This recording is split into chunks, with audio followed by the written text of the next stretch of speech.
پاک سرزمین کو دہشت گردی سے پاک کرنے کا مشن، بلوچستان میں سیکورٹی فورسز کا آپریشن رد الفتنہ 3 جاری۔ خرار میں 7 دہشت گرد جہنم واصل متعدد زخمی۔ سیکورٹی ذرائع کے مطابق دہشت گردوں کے ٹھکانوں سے جدید اسلحہ، بھاری مقدار میں گولہ بارود، جنگی سامان، 2 گاڑیاں اور موٹر سائیکل برآمد۔ سیکورٹی فورسز نے فتنہ الخوارج کے ٹھکانوں کو بھی مکمل طور پر تباہ کر دیا۔ ہلاک دہشت گرد لوٹ مار، بتہ خوری، اغوا برائے تاوان، ٹارگٹ کلنگ اور خود کش حملوں کی منصوبہ بندی میں ملوث تھے۔ آخری دہشت گرد کے خاتمے تک تعاقب جاری رہے گا۔ صدر مملکت آصف علی زرداری، وزیر اعظم شہباز شریف اور وفاقی وزیر داخلہ محسن نقوی کا کامیاب کارروائی پر سیکورٹی فورسز کو خراج تحسین۔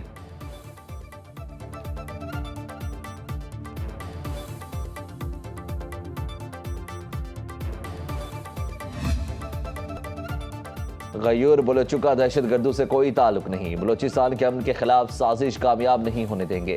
Deputy speaker Balochistan assembly Ghazala گولہ، صوبائی وزیر رحیلہ حمید، مشیر وزیر اعلیٰ مینا جاوید بلوچ کی نیوز کانفرنس۔ غزالہ گولہ نے کہا کہ خواتین کو قتل کرنے والے دہشت گردوں کو سزا ملے گی۔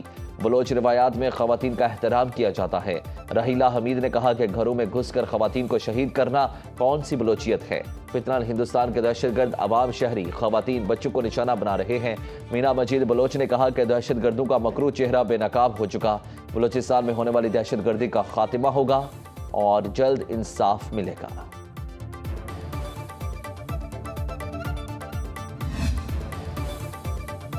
مصر جلد مکہ مشترکہ دفاعی معاہدے میں شامل ہو سکتا ہے۔ ترکیہ کے صدر رجب طیب اردوان کا الجزیرہ کو انٹرویو، کہا 3 ملکی معاہدہ مزید ممالک کی شمولیت کے لیے کھلا ہے۔ معاہدے کے تحت شریک ممالک پر لازم ہے کسی رکن پر بیرونی حملہ ہو تو اجتماعی طور پر جواب دیں۔ ترکیہ غزہ کو کبھی تنہا نہیں چھوڑے گا، فلسطین کی آزادی کے لیے ہر ممکن تعاون جاری رکھیں گے۔ ہماری ترجیح پوری یونین یورپین ہے اور یورپ وہ ہے جو ناکامی سے دوچار ہوتا ہے۔ آبنہ ہرمز کی طویل بندش کسی کے مفاد میں نہیں۔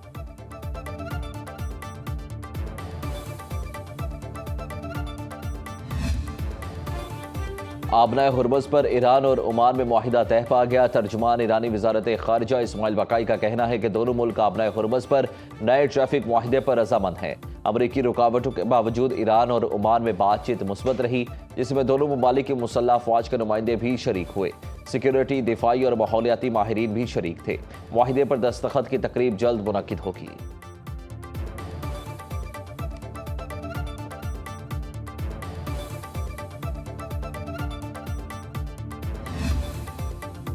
ایران نے آبنہ ہرمز کو ناقابل تقسیم قرار دے دیا۔ سربراہ ایرانی عدلیہ غلام حسین محسنی نے کہا کہ ایران کے علاقائی یا سرحدی حصے میں کسی بھی مہم جوئی کا فیصلہ کن جواب دیا جائے گا۔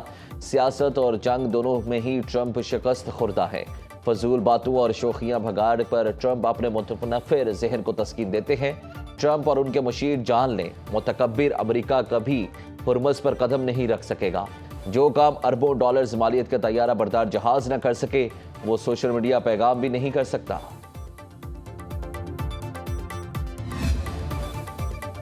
حوثی حملوں کے بعد یمن کی المخا بندرگاہ نے آپریشن معطل کر دیا۔ بندرگاہ کے ڈائریکٹر نے بتایا کہ حالیہ حملوں کے دوران بندرگاہ کو 25 سے زائد میزائل سے نشانہ بنایا گیا۔ 7 افراد ہلاک ہوئے، $16 ملین کا مالی نقصان ہوا۔ المخا بندرگاہ نے حالیہ حملوں کے بعد تجارتی اور بحری سرگرمیاں معطل کر دیں۔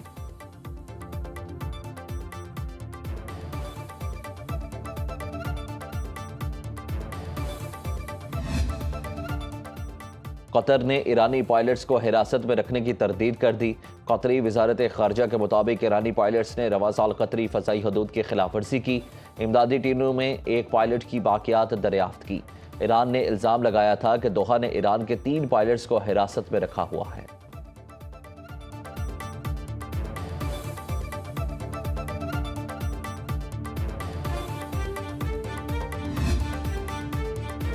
امریکہ نے صدر ٹرمپ کی پالیسیوں سے وفاداری اور حمایت جانچنے کے لیے نیٹو اتحادیوں کو سوال نامہ بھیج دیا۔ بلومبرگ کے مطابق پوچھا گیا کہ کیا نیٹو ممالک امریکہ کو اپنے فوجی اڈے استعمال کرنے میں کوئی پابندی تو نہیں لگاتے؟ کیا نیٹو ممالک امریکہ کے دفاعی ٹھیکے رکھنے والوں پر پیسے خرچ کرتے ہیں؟ سوال نامے میں نیٹو ممالک کے دفاعی بجٹ کی بھی تفتیش۔ امریکی کمپنیز نے دفاعی سامان کی خریداری کی رسیدیں مانگ لی۔ امریکی اتحادیوں نے اقدام امریکی تحفظ کے بدلے نظریاتی ہم آہنگی مسلط کرنے کی کوشش قرار دیا۔ امریکہ یورپ میں اپنی عسکری موجودگی کا ششماہی جائزہ لے رہا ہے۔ نیٹو کے سیکرٹری جنرل مارک روٹے نے کہا کہ امریکہ کی طرف سے یورپ میں اپنی عسکری موجودگی کا جائزہ ایک مثبت اقدام ہے۔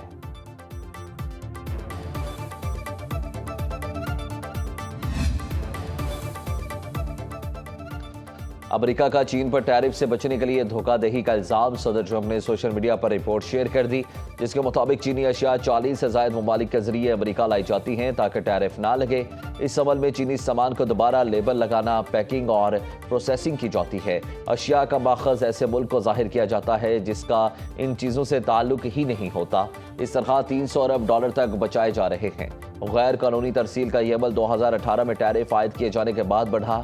امریکہ میں 4.5 لاکھ نوکریاں ختم ہوئیں۔ سالانہ جی ڈی پی اور ٹیکس کی مد میں اربوں ڈالرز کا نقصان ہوا۔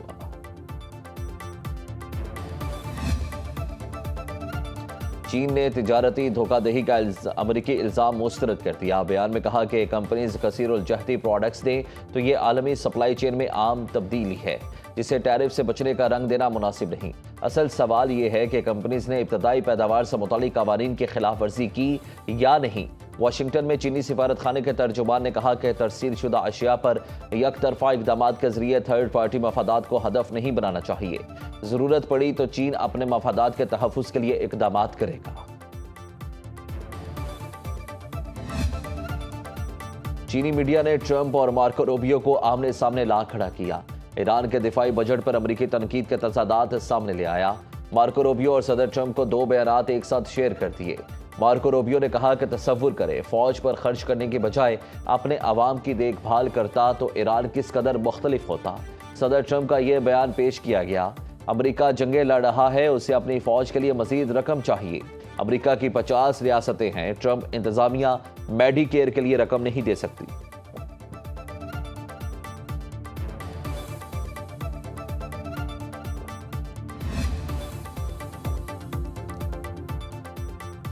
امریکی سینٹ کام کمانڈر بریڈ کوپر کا 10 روزہ مشرق وسطی کا دورہ مکمل۔ بحرین، عراق، اسرائیل، اردن، سعودی عرب اور متحدہ عرب امارات کے اعلیٰ عسکری اور سول حکام سے ملاقاتیں کی۔ بریڈ کوپر خطے میں تعینات امریکی فوجیوں سے بھی ملے۔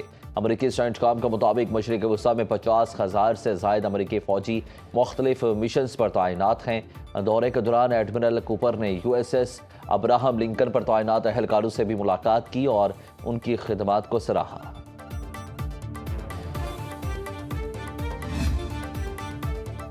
وزیر اعلیٰ پنجاب مریم نواز سے اٹک کے ارکان اسمبلی کی ملاقات۔ ترقیاتی منصوبوں اور جاری پروگرامز پر تفصیلی تبادلہ خیال۔ ارکان اسمبلی کی آزاد کشمیر الیکشن میں کامیابی پر مبارکباد۔ اٹک میں الیکٹرو بس سروس کے آغاز پر مریم نواز کو خراج تحسین۔ الیکٹرو بس سروس کی فراہمی پر مثبت عوامی رد عمل سے بھی وزیر اعظم کو آگاہ کیا۔ مریم نواز نے کہا کہ صفائی کے بعد اب پورے پنجاب میں پینے کا صاف پانی مہیا کرنا ان کا عزم ہے۔ وزیر اعلیٰ پنجاب مریم نواز کا مری ری ماڈلنگ منصوبے کا معائنہ۔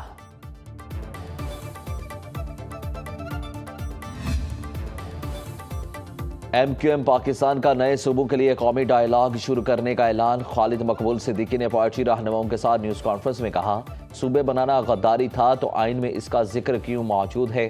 18ویں ترمیم کے گناہ میں اس لیے شامل ہوئے کہ جمہوریت کے اثرات ہر جگہ پہنچے۔ جہاں جہاں سے صوبے کی آواز بلند ہو رہی ہے ہم ان کے ساتھ ہیں۔ مصطفیٰ کمال نے کہا کہ انتظامی یونٹس بنانا سندھیوں کے خلاف نہیں، حق میں ہے۔ ملک چلانے والوں کو بھی ادراک ہو گیا، ملک کو بچانے کا واحد راستہ انتظامی یونٹس بنانا ہے۔ انتظامی یونٹ ہو تو صوبے کا ایک کسان بھی وزیر اعلیٰ تبدیل کر سکتا ہے۔ فاروق ستار نے کہا کہ تم نے ہم سے گورنری چھینی، ہم تم سے پورا سندھ چھین لیں گے۔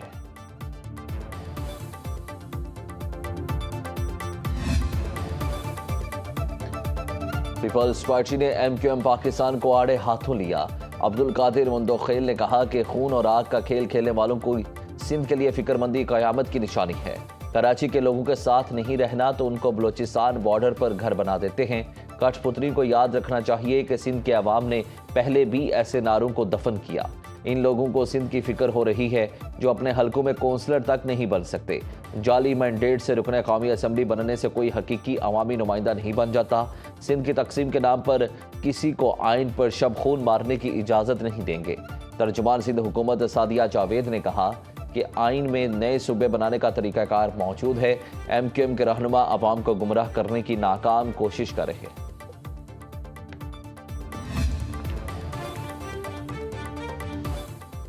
آل پاکستان گڈز ٹرانسپورٹرز اتحاد کی ہڑتال کا نواں روز۔ صدر شہزاد امان نے کہا کہ آج حکومتی نمائندوں سے مذاکرات ہوں گے۔ گورنر سندھ نہال ہاشمی، وزیر مواصلات عبدالعلیم خان، پنجاب اور سندھ کے وزرائے ٹرانسپورٹ مذاکرات میں شریک ہوں گے۔ جلد ہمارے مسائل حل ہوں گے اور ٹرانسپورٹ کا پہیہ چلنا شروع ہو جائے گا۔ مطالبات کی منظوری تک ملک گیر ہڑتال جاری رہے گی۔ اللہ رب العالمین نے مخلوق پیدا فرمائی، کتنے جہان پیدا فرمائے، ہر جہان میں کتنی مخلوق، کتنی اقسام، ہر قسم میں کتنا عدد اللہ بہتر جانتا ہے، اور اس کا کرم ہر شے کو ہر لمحے درکار ہے۔ اور قرآن کریم فرماتا ہے وَمَا أَرْسَلْنَاكَ إِلَّا رَحْمَةً لِلْعَالَمِينَ، تمام مخلوق کو اللہ رب العالمین کی جو رحمت نصیب ہو رہی ہے، قرآن کریم صلی اللہ علیہ وسلم کی نسبت جو ارشاد فرما رہا ہے کہ آپ اللہ کریم نے آپ کو مخلوق کے لیے باعث رحمت پیدا فرمایا ہے۔ اللہ نے ہم پر احسان کیا، ہمیں بعثت رحمت عالم صلی اللہ علیہ وآلہ وسلم سے نوازا۔ نبی آخر الزمان صلی اللہ علیہ وآلہ وسلم کی ولادت کو جوش و خروش سے منانا چاہیے۔ شیخ سلسلہ نقشبندیہ اویسیہ اور سربراہ تنظیم الاخوان پاکستان حضرت امیر عبدالقدیر امان کا فیصل آباد میں بعثت رحمت عالم صلی اللہ علیہ وآلہ وسلم کانفرنس سے خطاب۔ کہا اللہ تعالیٰ نے مخلوق اور تمام جہانوں کو پیدا کیا۔ اللہ تعالیٰ نے تمام جن و انسان کو اپنی عبادت کے لیے پیدا کیا۔ روز محشر سب کے اعمال تھما دیے جائیں گے۔ اللہ تعالیٰ کی رحمت سے ہی سب کچھ ممکن ہے۔ ملک میں کہیں بادلوں کا راج، کہیں حبس سے برا حال۔ اسلام آباد، خطہ پوٹھوخار، کشمیر، شمال مشرقی پنجاب، گلگت بلتستان، بلائی خیبر پختونخوا کے ساتھ چند مقامات پر بارش کا امکان۔ سندھ اور بلوچستان کے بیشتر علاقوں میں موسم گرم اور مرطوب۔ دریائے سندھ میں تربیلا، کالا باغ، تونسا اور چشمہ کے مقام پر نچلے درجے کا سیلاب۔ ترجمان پی ڈی ایم اے کے مطابق نالا بسنتر، نالا ایک اور نالا بئی میں نچلے درجے کی سیلابی صورتحال۔ تربیلا ڈیم 100% اور منگلا ڈیم 68% بھر چکا۔ سوابی میں دریائے سندھ میں ڈوبنے والے افراد کی تلاش کا آپریشن جاری۔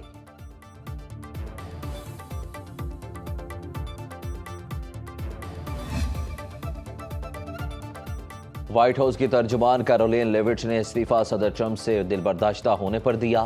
جنوبی افریقہ میں ایرانی سفارت خانے کا دعویٰ۔ ایرانی سفارت خانے نے کیرولین لیوٹ کی ناخوشگوار موڈ میں تصویر بھی جاری کی۔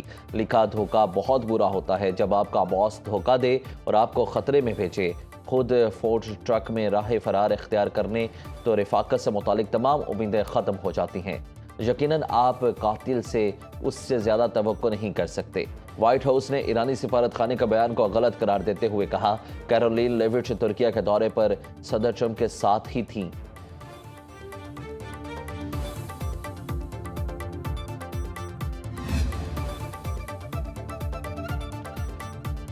شمالی کوریا نے جنوبی کوریا کی مذاکرات کی پیشکش مسترد کر دی۔ امریکہ اور جنوبی کوریا کی فوجی مشقوں کو اشتعال انگیزی قرار دے دیا۔